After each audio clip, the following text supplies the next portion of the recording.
Welcome back, fellow wanderers. My name is Ian, I'm better known around these parts as WanderBeard.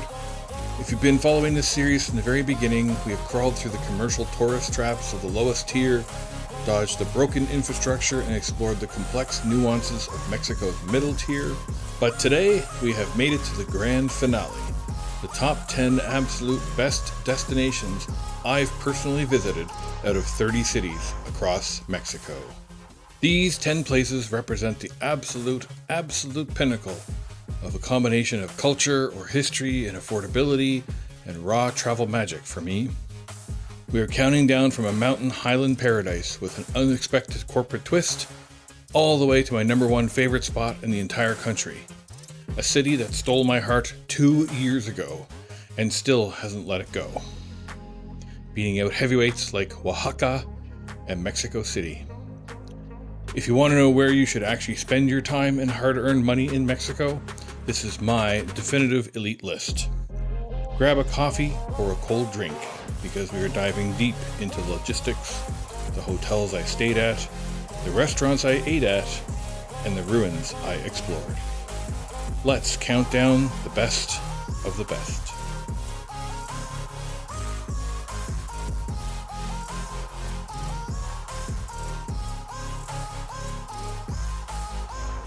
Kicking off my top 10 is San Cristobal de las Casas, the most popular and highly recommended stop on my entire journey across the southern state of Chiapas. Visually and structurally, this town is an absolute colonial masterpiece. It's tucked directly into the highlands, surrounded by sweeping pine forests and foggy mountain air. When the sun goes down, the real magic happens. The entire historic center comes alive under gorgeous decorative streetlights. If you love pedestrian-friendly alleys, checking out vibrant architecture, and taking in the breathtaking mountain views from hilltop chapels after climbing hundreds of heart-pounding stone stairs, you will instantly fall in love with this place. My absolute favorite part of San Cristobal wasn't actually the primary tourist strip or the curated cafes. It was venturing just a few blocks away into the local public markets. The atmosphere there is beautifully unpolished, completely authentic, and the local food is unbelievably affordable. I spent hours browsing stalls, eating local dishes, and soaking up the regional culture. But as you know, I can't ignore the difficult logistical realities of long-term travel. So why is this beautiful city sitting at the number 10 spot instead of higher? It comes down to the major infrastructure crisis in San Cristobal. It faces severe documented water shortages and contamination issues, a reality that's heavily tied to the massive local corporate bottling footprint of Coca-Cola, deeply draining the region's clean water tables. Because of this, the public health is under constant strain. This was the one and only city in all of Mexico where I was extra cautious using tap water. I avoided it for using it for anything, even as much as brushing my teeth or even getting in my mouth when I'm taking a shower. It is a stunning, elite tier destination, but those heavy local infrastructure and environmental strains keep it anchored here at number 10. Coming in at number 9, I have Querétaro, located in central Mexico, just a few short hours away from the capital. If I had to sum up Querétaro in a single word, it would be funky. The city is a massive historical powerhouse, yet it feels completely overlooked at times by mainstream tourism. It is exceptionally clean, safe, very affordable, and significantly less busy than other major colonial hubs, meaning you can wander its majestic plazas without fighting crowds or influencers, or aggressive vendors.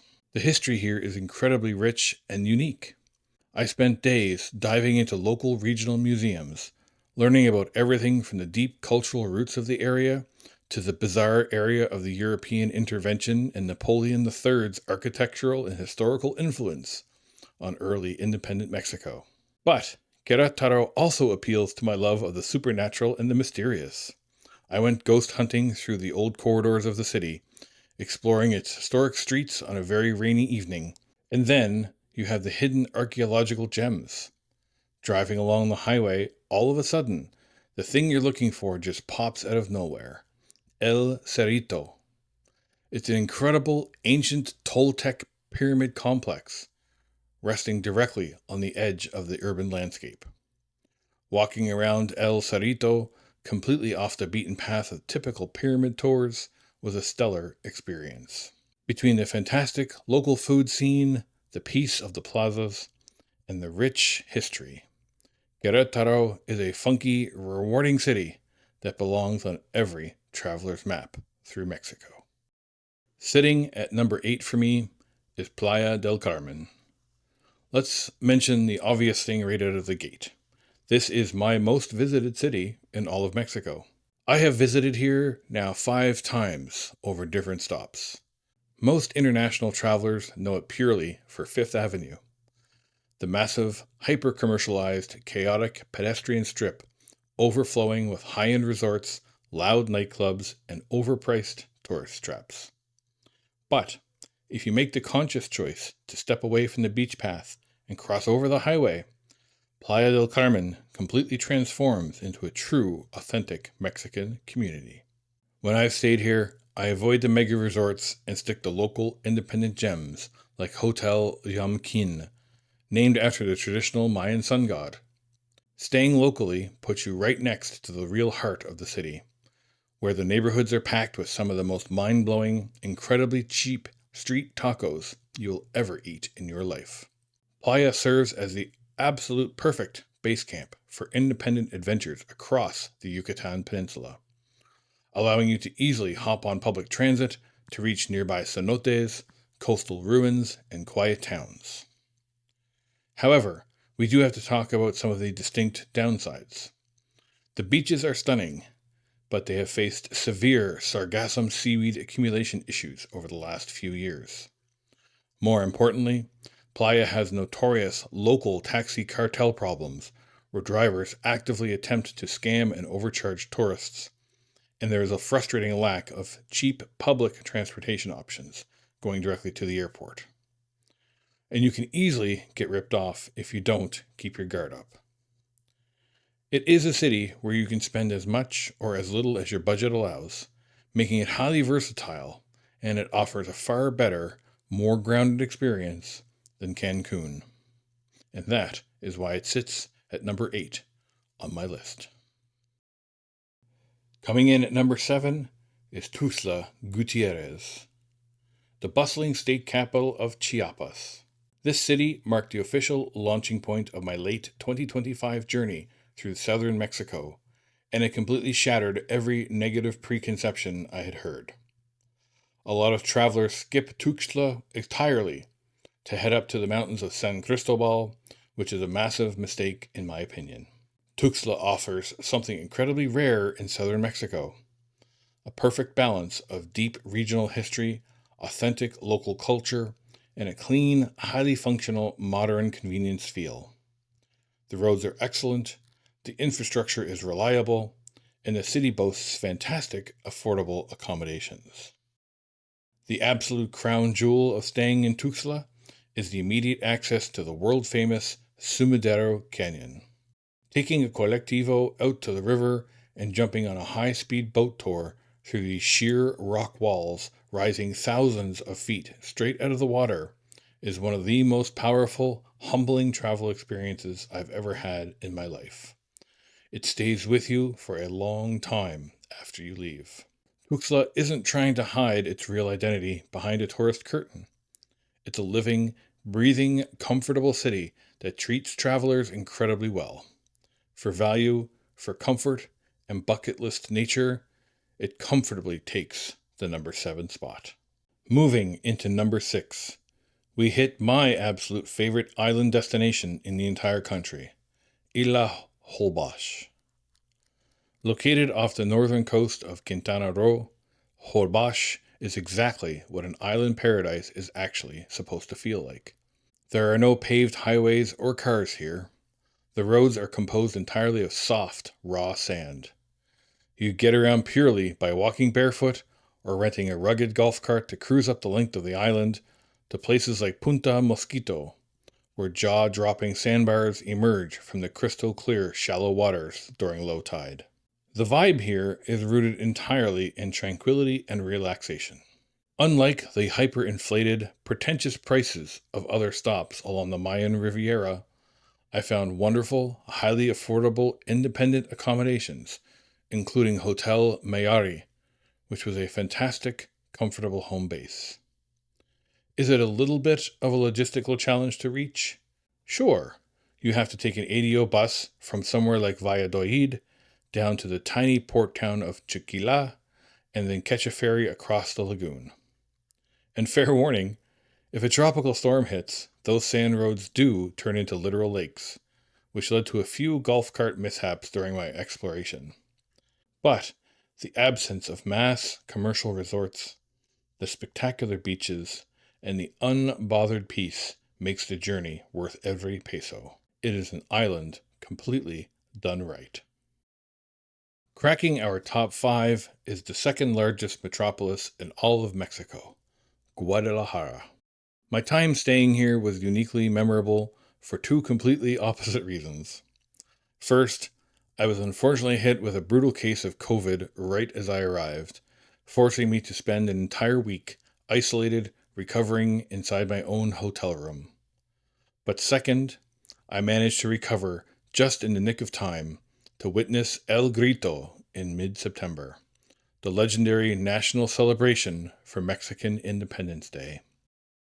Being in the absolute heart of Jalisco, the historic birthplace of mariachi music and tequila, surrounded by thousands of joyful locals celebrating in the main plaza, it was an electric, unforgettable cultural experience. Guadalajara is an architectural marvel, but what elevates it into the top 5 is an incredible artistic pocket hidden right inside the city. The historic suburb of Tlaquepaque, originally known as an independent town centuries ago, it has since been enveloped by the sprawling urban expansion of Guadalajara. I stayed in an excellent 15-unit boutique property right in the area, which made exploring both the quiet artisan streets and the high-energy downtown a breeze. It is an absolute powerhouse of a destination and one that should not be missed by anyone traveling through Mexico. Coming in at number 4 is a destination that absolutely stunned me from the moment I arrived, Campeche. Located on the western Gulf side of the Yucatan Peninsula, this is a beautifully preserved maritime city that receives a fraction of the international tourism it deserves. Campeche is a fully fortified old city, one of just 2 that remains in all of North America. It is completely enclosed by a massive historic stone wall and ramparts built centuries ago by the Spanish to defend the port from brutal Caribbean pirate invasions. Walking inside these defensive walls feels like stepping directly onto a historical movie set. I spent my days exploring historic bastions and traveling up to Fort San Miguel, a stunning hilltop fortress that now houses an incredible museum filled with jade masks and artifacts salvaged from lost Mayan cities deep in the jungle. The logistics of getting here were also a massive highlight of my trip. I took the then new Tren Maya rail line from Palenque directly into Campeche. My honest review of the train was that it was an exceptionally smooth, fast, air-conditioned, and highly comfortable experience that I recommend to tourists and locals alike. But the true mind-blowing peak of my stay lays 45 minutes outside the city limits, the ancient Mayan ruins of Etzna. Unlike places like Chichen Itza, where you're surrounded by thousands of tourists and aggressive souvenir vendors, I hopped on a local colectivo early in the morning, and I had this massive, towering, 5-story pyramid city almost completely to myself. It was silent, powerful, and mysterious, and unlike any other ruins I had seen.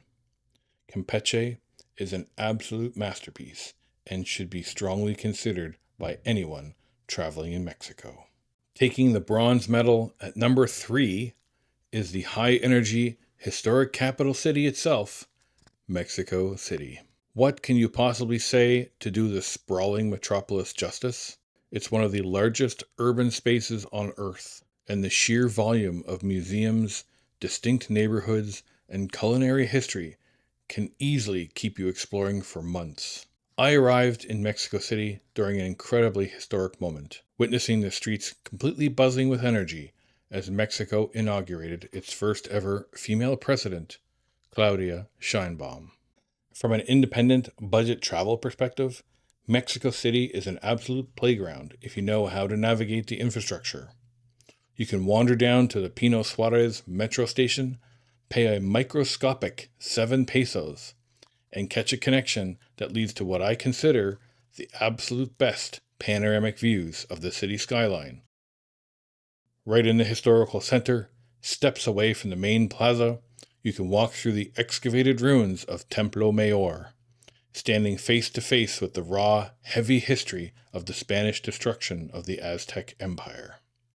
And when you want to step out of the urban chaos, a short bus ride takes you north to Teotihuacan, the legendary, staggering ancient pyramids of the sun and the moon. It is an exhausting, massive, high-speed city, but its sheer historical weight and endless layers earn it an undeniable spot on the podium. Taking the silver medal at spot number 2 is a destination that holds an incredibly powerful, beautiful grip on my soul, Oaxaca. I have traveled to this city twice now, and it remains one of the most culturally rich and profound places I have ever experienced in my life. Oaxaca is the undisputed culinary and artistic heartbeat of Mexico. The local markets here, like the 20th of November, are a beautiful assault on the senses. While the food and city streets are incredible, one of my highlights happened just outside the city center. I took a local colectivo up the winding mountain roads to the ancient Zapotec mountaintop city of Monte Alban. Right as I arrived, a massive, heavy mountain rainstorm rolled in, clearing out every tour group on the mountain. I spent the next 2 hours wandering through those towering, sacred stone plazas, completely and utterly alone in the pouring rain. Listening to the thunder echo across the structures that have stood for thousands of years, with no one else around, was a deeply moving spiritual travel moment that I will think about for the rest of my days. Oaxaca is a city that changes your perspective on what travel can be, and it's a place I know I will return to for the rest of my life. And so, that brings us to number 1. The absolute best city I have ever visited in all of Mexico, Guanajuato. Even after my incredible long-term journey through the wild landscapes of Chiapas, nothing on earth compares to the raw magic of this valley.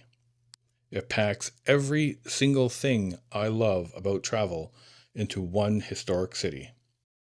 To truly experience it, take the historic funicular up the cliffside to where the massive El Pipila monument stands.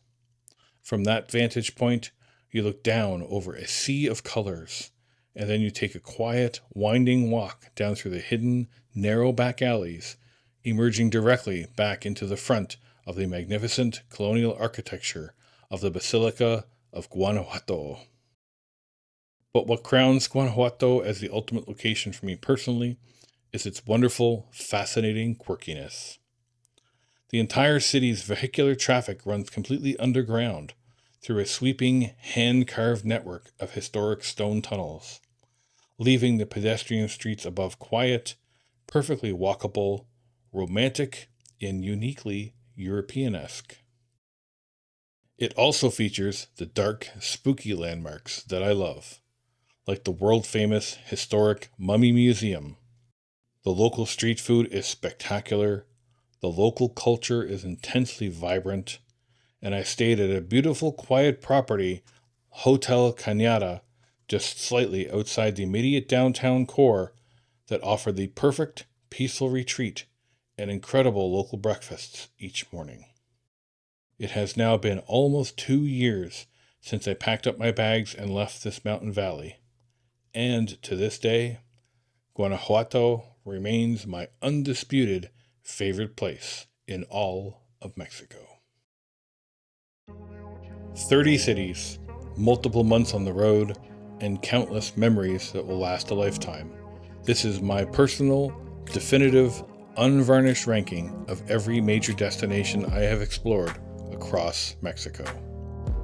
From the overcrowded commercial traps of Cancun to the subterranean stone tunnel magic of Guanajuato, this beautiful country has completely redefined what slow travel means to me.